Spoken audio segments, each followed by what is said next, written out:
In 1978, director John Carpenter created not only one of the greatest horror films ever made, he accidentally launched a franchise which has spawned 10 films, and seemingly a million imitators.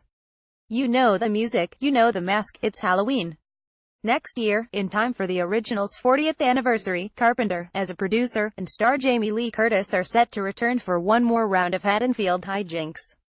But before we get to part 11, how do the other films stack up? All these years later, let's count down the best Halloween films, starting from the very worst to the all-time classics. 10. Halloween Resurrection 2002. 1998's H20 was decent enough that it should have been the end of the franchise.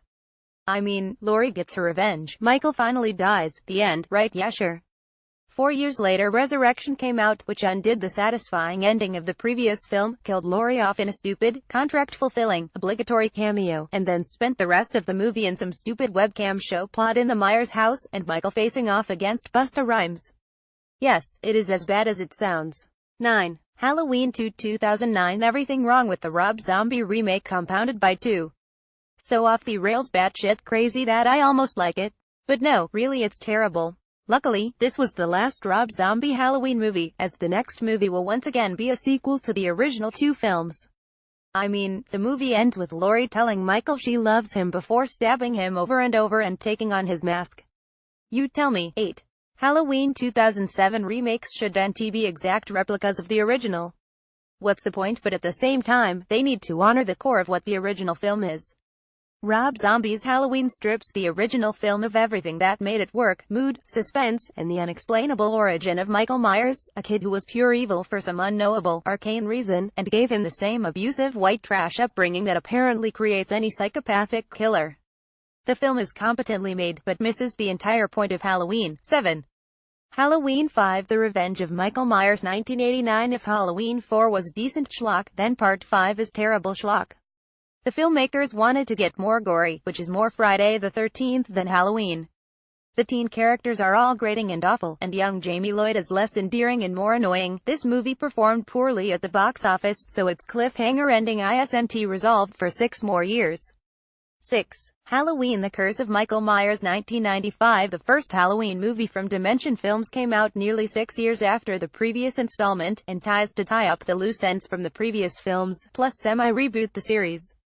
It also made the mistake of trying to explain how and why Michael is what he is with this convoluted story about druids and evil cults, totally demystifying him in the process. At least this movie gave us Paul Rudd. 5. Halloween 4. The Return of Michael Myers 1988. Halloween 4 isn't a great movie, but it attempts to evoke some of the mood of the first 2 films, and mostly succeeds, just in a more schlocky way. 10 years after Laurie Strode's Night of Terror, we're introduced to her 9-year-old daughter Jamie Lloyd. Laurie dies off-screen in a car accident, mostly because in 1988 Jamie Lee Curtis' career had takeoff and she wanted nothing to do with horror flicks. Michael escapes confinement, goes looking for his last living relative, and lots of people die. 4.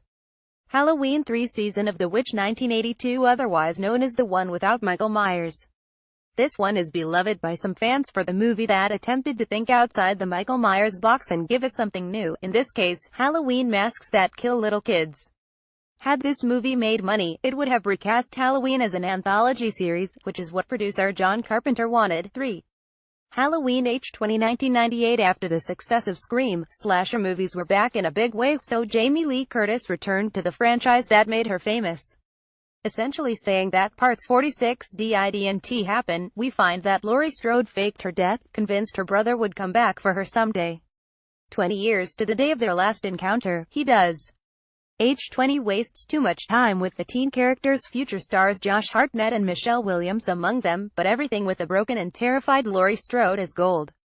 When she finally decides to stop being afraid and goes after Michael once for all, it's a fist bump moment. Sadly, they couldn't leave well enough alone and made another one. 2. Halloween 2 1981. Make no mistake, Halloween 2 is nowhere near as good as the first film. Although still written by John Carpenter, the second film relies less on suspense and more on gore.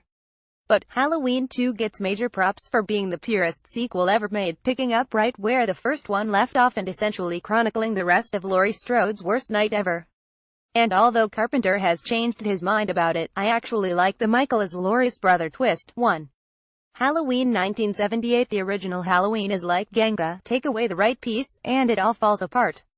But luckily, all the right pieces came together to make this timeless classic. John Carpenter to write and direct, Jamie Lee Curtis and Donald Pleasence to star, and Carpenter once again to create that iconic and indelible score.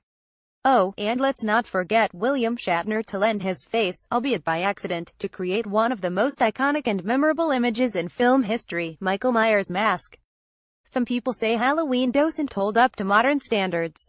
They are wrong. Halloween is 90 minutes of horror perfection. Which of the 10 Halloween films is your favorite? Let us know down below in the comments. Images Trunk as international films welcomed in Nerdoween throughout the month of October. We'll be celebrating everything spooky, macabre, and just plain weird. Nerdoween 2017 is presented by Alpha, our interactive membership service, which offers you exclusive content from Nerdist and Geek Sundry, as well as a 10% discount on all of our merch.